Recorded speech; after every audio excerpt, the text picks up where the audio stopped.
ఇప్పటికే కూటమి మీరు ఎన్డీఏకి మద్దతు తెలిపారు కాబట్టి ఏపీ నుంచి ఈ కూటమి జనసేన, టీడీపీ, బీజేపీ మిమ్మల్ని ఆహ్వానించి ప్రచారం చేయమంటే మీరు సిద్ధంగా ఉన్నారా? మీరు ఆంధ్ర ప్రజలకి నిన్న ఇచ్చిన స్టేట్మెంట్ ప్రకారం చూసుకుంటే మీరు ఎన్డీఏకి మద్దతు ఇచ్చారు. అంటే ఇప్పుడు ప్రజలకి ఒక మేధావిగా ఏమి మీరు పిలుపునిస్తూ ఉన్నారు?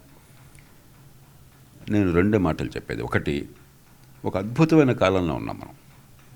1000 కిలోమీటర్ల తీర ప్రాంతం ఉన్నా కూడా మరి చాలా రాష్ట్రాలు, ఉత్తరప్రదేశ్ అంటే రాష్ట్రం, మనలో సగం తలసరి ఆదాయం ఉంటుంది. చాలా పెద్ద రాష్ట్రం, పేదరికానికి పేరొందిన రాష్ట్రం. ఇవాళ చాలా వేగంగా ఎదిగే ప్రయత్నం చేస్తుంది. 74,000 కోట్ల రూపాయలు ఏడాదికి రెవెన్యూ మిగులు. ఆ డబ్బుని వాళ్ళు ఆదా చేసి, ఆ డబ్బుతో పాటు అప్పులు చేసిన డబ్బులు కలిపి మౌలిక సదుపాయాల కల్పన, పారిశ్రామికీకరణ బ్రహ్మాండంగా అమోఘంగా చేస్తున్నారు. దేశానికి మేలు చేస్తున్నారు, మన గర్వకారణంగా చేస్తున్నారు.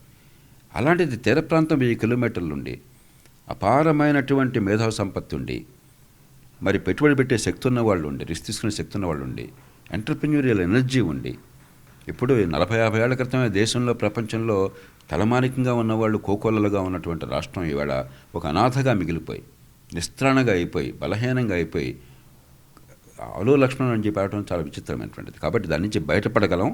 రాజకీయంగా మనం చేసే నిర్ణయం భవిష్యత్తుని శాసిస్తుంది. రెండోది, నిరుపేదలు ఖచ్చితంగా సంక్షేమం మీ హక్కు, ఎవడు మీకు దానంగా ఇవ్వట్లా.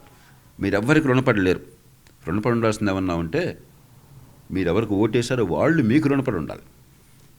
మీరెవరికి పన్నులు కడుతున్నారో వాళ్ళు మీకు రుణపడి ఉండాలి. ప్రధానమంత్రి గారు ఎప్పుడు కూడా పన్నులు కట్టే మీ అందరికీ కృతజ్ఞతలు చెప్తున్నాడు ఆయన. అంతేగాని ఇది నా డబ్బు, నేను రుణపడి ఉండడం మీరు నాకు అంటలా. ఇది మీ డబ్బు. పన్నులు కట్టేవాడు దేవుడు, ఉపాధి కల్పించేవాడు దేవుడు, ప్రభుత్వాన్ని పోషించేవాడు దేవుడు. కాబట్టి మీరు రుణపడలేరు, అది మీ హక్కు.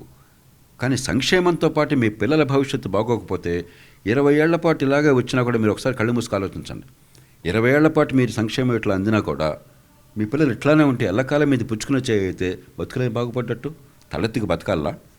మిగతా వాళ్ళతో పోటీ పడాలన్నా, ఏ కులంలో పుట్టినా కూడా, ఏ కుటుంబంలో పుట్టినా కూడా తెలివితేటలు ఉన్నాయి కదా, పోటీపడి బతకాలన్నా, ఆదాయాలు పెరగాలన్నా లేదా ఆలోచించండి. అందుకోసం చెప్పనే మద్దతు ఇవ్వడంతో పాటు ఒక నిర్దిష్టమైన ఎజెండా ప్రజల ముందు పెట్టాం. చట్టబద్ధ పాలన కొంతమేరకైనా బాగు చేయడం ఎట్లాగా, ఆర్థిక క్రమశిక్షణ పాటించడం ఎట్లాగా, చిన్న పట్టణాలు అభివృద్ధి చేసి ఎక్కడికక్కడ చిన్న చిన్న నైపుణ్యం ఉన్న వాళ్ళకి 10-15 వేల రూపాయల జీతంతో స్థానికంగా పనిచేసుకుంటే గౌరవంగా హాయిగా బతకచ్చు. అందరూ హైదరాబాదో లేకపోతే చిన్నపట్నం పోతే 15,000 రూపాయలతో మీరు దుర్భరంగా ఉంటుంది. కాబట్టి వికేంద్రీకరించిన అభివృద్ధి సాధించడం ఎట్లాగా, వ్యవసాయ రంగంలో సంక్షోభం వారి కోసం దీర్ఘకాలిక ప్రణాళిక ఎట్లాగా, ఇవన్నీ ప్రజల ముందు పెట్టాము. కాబట్టి ఎన్నికతోనే ఇళ్ళలగానే పండుగ కాదు. ఎన్డీఏ రేపొద్దున అధికారంలోకి వచ్చినా కూడా ప్రజలు మద్దతుతో ఆంధ్రప్రదేశ్ రాష్ట్రంలో, ఆ తర్వాత ఈ అంశాల మీద మనం దృష్టిని సారించి ప్రజలకు మేలు చేసి ఏర్పాటు చేయాలి. అంతేగాని ఇది రాజుల మధ్య పోరాటం కదా, ఎవడెవడు అధికారంలో రావడం కోసం, మన నెత్తినికి తొక్కడం కోసం, మన అభీష్టాలు నెరవేర్చడం కోసం, మన పన్ను డబ్బులు సద్వినియోగం చేయడం కోసం మార్గం. దానికోసం మీరు మనసు పెట్టి ఆలోచించండి. ఎన్డీఏకి ఓటు వేయండి. ఓటు వేసిన తర్వాత వాళ్ళు పదవిలోకి, బాధ్యతలోకి వచ్చినట్టయితే మనందరం కలిసి నిఘా వేసి వారు మార్గం తప్పకుండా రాష్ట్ర భవిష్యత్తును కాపాడేందుకు గట్టి ప్రయత్నం చేద్దాం.